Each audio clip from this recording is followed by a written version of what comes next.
As calls for justice and self-determination grow louder across Australia, recent developments highlight both the challenges and opportunities facing First Nations communities. In New Zealand, 3 Te Party Māori MPs were suspended from Parliament after performing a haka protest against a controversial Treaty Principles Bill, igniting debate about Indigenous representation and political accountability. Meanwhile, in Australia, Indigenous leaders in education have been celebrated as National NAIDOC Award finalists for their transformative contributions to student empowerment and cultural inclusion.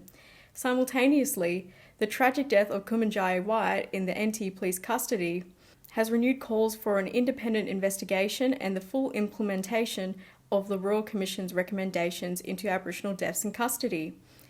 Indigenous organisations will gather in Port Douglas to consider establishing a new national body to unify First Nations voices and advance self-determination. Together, these events underscore the urgent need for Indigenous leadership, accountability, and meaningful change in government relations. More of that later. Kaya. I'm Leanne Djilandi Dolby, and this is the National Indigenous Times Daily News Bulletin for the 6th of June 2025. Debbie Noria Packer, Rawiri Waititi, and Hannah Rafidi Maipi Clark have been suspended from New Zealand's Parliament after performing a haka protest against the controversial Treaty Principles Bill in November. The bill, which aimed to redefine the Treaty of Waitangi, provoked a passionate response. The co-leaders received 21-day suspensions and Ms Maipi Clark received 7 days following a Privileges Committee recommendation. The vote was supported by the coalition government, while Labor, the Greens and the Te Party Māori opposed it. Critics called the suspensions partisan, excessive, and an attempt to silence Māori voices. Despite significant public support for the suspensions in a poll, many MPs, especially from Māori and opposition parties, condemned them as disproportionate and harmful to Māori-Crown relations. The Treaty Principles Bill itself was defeated in April after nationwide protests. Indigenous leaders in education have been recognised as finalists ahead of the 2025 National NAIDOC Awards in Bulletin, Perth. The finalists include Professor Eddie Kubalo, Director of the Mabo Centre, Professor Braden Hill, who is the Deputy Vice-Chancellor at Edith Cowan University, and the education team of Whadjuk Wangara, the Culture Classroom. The Education Awards celebrate individuals and groups who have made a significant difference to students and communities by empowering Aboriginal and Torres Strait Islander people. Other award categories will also be presented at the ceremony on July the 5th. Professor Kubalo has a background in Indigenous law and justice. Professor Hill is known for his transformative work in Indigenous higher education and digital advocacy. And Whadjuk Wangara, the Culture Classroom, offers a digital education resource designed with First Nations communities. National NAIDOC Week begins July the 6th with the theme, The Next Generation, Strength, Vision and Legacy.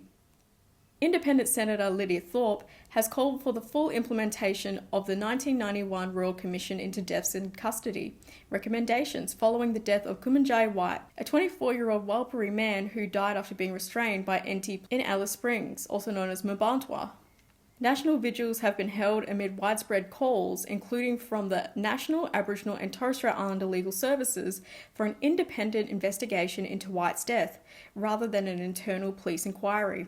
White's family, Indigenous leaders and advocates argue that an external investigation is essential to restore community trust, given long-standing concerns about police accountability and systemic racism. NT Police and the NT Government have refused calls for an independent probe, sparking further anger. This case highlights broader concerns of police treatment of First Nations people and the failure to act on past inquiries into Aboriginal deaths in custody, as a tally of deaths in custody reaches 596 since 1991, 11 deaths in custody this year so far. In a significant step towards strengthening Indigenous representation, First Nations organisations from across Australia will gather in Port Douglas, Queensland from September the 15th to the 17th to discuss the creation of a new national body dedicated to advancing the interests of our First Peoples.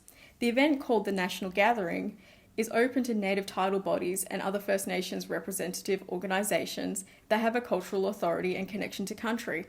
It will be organised by the Council of First Nations, an initiative that grew out of the fundraising vehicle for the Yes 23 campaign, formerly known as Australians for Indigenous Constitutional Recognition. Dwayne Fraser, a Walguru Kaba and Bidjara traditional owner, serves as the council's chief executive. The National Gathering aims to refocus on a shared purpose and build consensus on forming a national Indigenous representative body. Discussions will revolve around aligning strategic priorities, influencing government policy, and driving change in critical areas affecting Indigenous communities. Fraser said the new body would be based on self-determination principles and would serve as a meaningful, inclusive, and enduring platform for traditional owners and community representatives. Just as our peoples have done from time immemorial, traditional owner representative organisations will journey from country, coming together with purpose and respect to decide the courses of action that will shape our future, he said. If the proposal is endorsed by consensus at the gathering, the next steps would involve confirming membership, establishing a sustainable governance model, and appointing a board.